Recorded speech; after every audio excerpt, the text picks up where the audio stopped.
ఈ సందర్భంగా మరొకసారి మీ ద్వారా వారందరిని కూడా కోరుతా ఉన్నాం. Thank you. ఒకటి, కేసులు చట్టానికి సమాజంలో జరిగేటువంటి చర్యలకి వాటి మీద రియాక్ట్ అవ్వడానికి చట్టానికి కొన్ని అవకాశాలు ఉన్నాయి.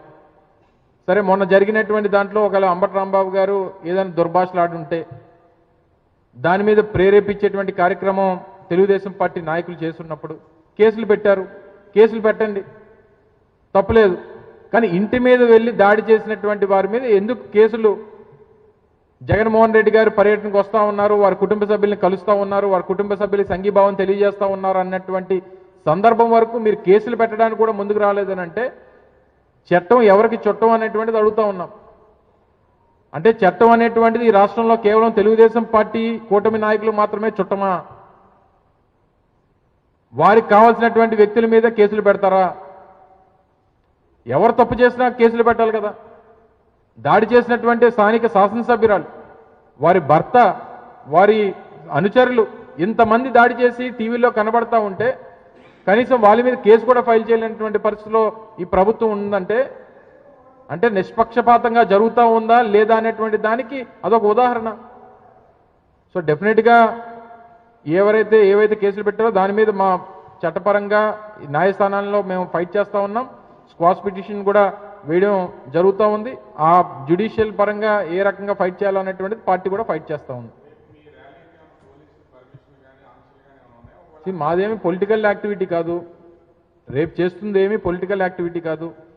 మాలో ఒకటిగా, మా కుటుంబ సభ్యుడిగా వారి కుటుంబం మీద చేసినటువంటి దాడి, ఇంట్లో వారి భార్య, కూతుర్లు, మనవలు అందరూ ఉంటే వారి మీద కూడా దాడి చేసి వారి ఇంటికి నిప్పు పెడితే మాలో ఒకటిగా, మా కుటుంబ సభ్యుడిగా వారికి సంఘీభావం తెలియజేయడానికి మాత్రమే ఇక్కడి నుంచి వెళ్తా ఉన్నాం. ఎక్కడ ప్రొటెస్ట్ కానీ లేకపోతే ఇంకొక రాజకీయపరమైనటువంటి కార్యక్రమం కానీ ఎక్కడా లేదు. కేవలం రాంబాబు గారి కుటుంబ సభ్యులకి సంఘీభావంగా వెళ్తున్నటువంటి కార్యక్రమం కాబట్టి సో మీ ద్వారా తెలియజేస్తా ఉన్నాం. దీనికి పోలీసుల తాలూకు పర్మిషన్ ఉండాలన్నటువంటిది నాకైతే పెద్ద అవసరం లేదన్నటువంటిది మా అభిప్రాయం. సో ఆల్రెడీ వెళ్ళామండి, ఆల్రెడీ వెళ్ళి కలిసి వచ్చాము. ఈరోజు ఎలా జగన్మోహన్ రెడ్డి గారు ఈరోజు వెళ్తా ఉన్నారు. సో రేపు రాంబాబు గారి ఇంటికి అందరూ కూడా వెళ్తాము. Thank you.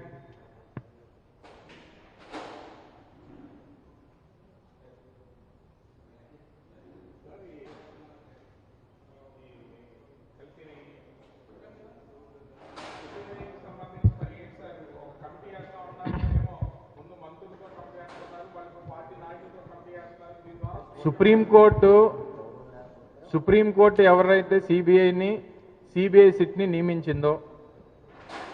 నియమించినటువంటి దాంట్లో రాష్ట్రానికి సంబంధించినటువంటి ఇతర అధికారులు కూడా ఉన్నారు. సుప్రీంకోర్టు సిబిఐ తరపు నుంచి కొంతమంది అధికారులు ఉన్నారు. ఎన్డీడీబీ రిపోర్ట్ ఇచ్చింది, ఎన్డీఆర్ఐ రిపోర్ట్ ఇచ్చింది. ఎక్కడా కూడా యానిమల్ ఫ్యాట్ అనేటువంటిది ఇందులో లేదు అనేటువంటిది ఎన్డీడీబీ, ఎన్డీఆర్ఐ ఇచ్చినటువంటి రిపోర్ట్స్. సో ఈ రిపోర్ట్స్ ఇచ్చిన తర్వాత కూడా మళ్ళీ మేము కొత్తగా ఒక టీంని కాన్స్టిట్యూట్ చేస్తామనంటే ఏంటి ప్రభుత్వం తాలూకు ఉద్దేశం? అంటే మీరు వేసినటువంటి కమిటీ ఏ రిపోర్ట్ ఇవ్వాలంటే అందులో జంతు కొవ్వు ఉంది అనేటువంటి రిపోర్ట్ ఇచ్చినంత వరకు మీరు కమిటీలు వేస్తూనే ఉంటారా? అసలు తిరుమల తిరుపతి ప్రసాదం అనంటే ప్రపంచవ్యాప్తంగా కోట్లాది మంది హిందువులకు సంబంధించినటువంటి అత్యంత పవిత్రమైనటువంటి ప్రసాదం అది. అటువంటి ప్రసాదం మీద రాజకీయం చేయాలనేటువంటి కుట్ర అసలు చంద్రబాబు నాయుడు గారికి వచ్చినందుకు అసలు లెంపలేసుకోవాలి. చంద్రబాబు నాయుడు గారు చేసినటువంటి ఎంత నీచమైనటువంటి ఒక రాజకీయ కుట్ర చేసినందుకు అసలు చంద్రబాబు నాయుడు గారి జీవితంలో ఆయన ఏం చేసినా దీనికి ప్రాయశ్చిత్తం ఉండదు. దానికి తోడుగా మిగిలినటువంటి వారి రాజకీయ పార్టీలు, ఒక పక్క పవన్ కళ్యాణ్ గారు, ఒక పక్క భారతీయ జనతా పార్టీ, వీళ్ళందరినీ మళ్ళీ నిన్న ఓ పెద్ద వేదిక పెట్టి వాళ్ళందరినీ కూడా కూర్చోబెట్టుకొని మాట్లాడినట్టు చూసాం.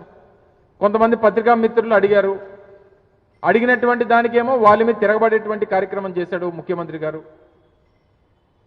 అంటే చంద్రబాబు నాయుడు గారికి ఏంటంటే ఇందులో జంతువు కొవ్వు ఉంది అని చెప్తే తప్ప ఆయన సాటిస్ఫై అవ్వడం. అసలు ఆయన ఆ జిల్లాలో పుట్టి పెరిగి ఆ జిల్లా నుంచి రాజకీయంగా ఎదిగి ఆ వెంకటేశ్వర స్వామి పాదాల చెంత పెరిగినటువంటి వ్యక్తికి మరి ఇంత పాపం చేయాలనేటువంటి ఆలోచన ఎందుకు వచ్చిందో అనేటువంటిది ఇప్పటికీ కూడా అర్థం కావట్లేదు. సో ఇంత క్లియర్గా వారు ఆ రోజు ఏదైతే 2 ఏళ్ళ దాదాపు సంవత్సరాల క్రితం వారు ఏదైతే ఆరోపణ చేశారో ఆ ఆరోపణలో వాస్తవం లేదనేటువంటిది రిపోర్ట్స్ చెప్తా ఉన్నాయి. ఇంత రిపోర్ట్స్ చెప్పిన తర్వాత కూడా ఇంకా ఏదో రాజకీయ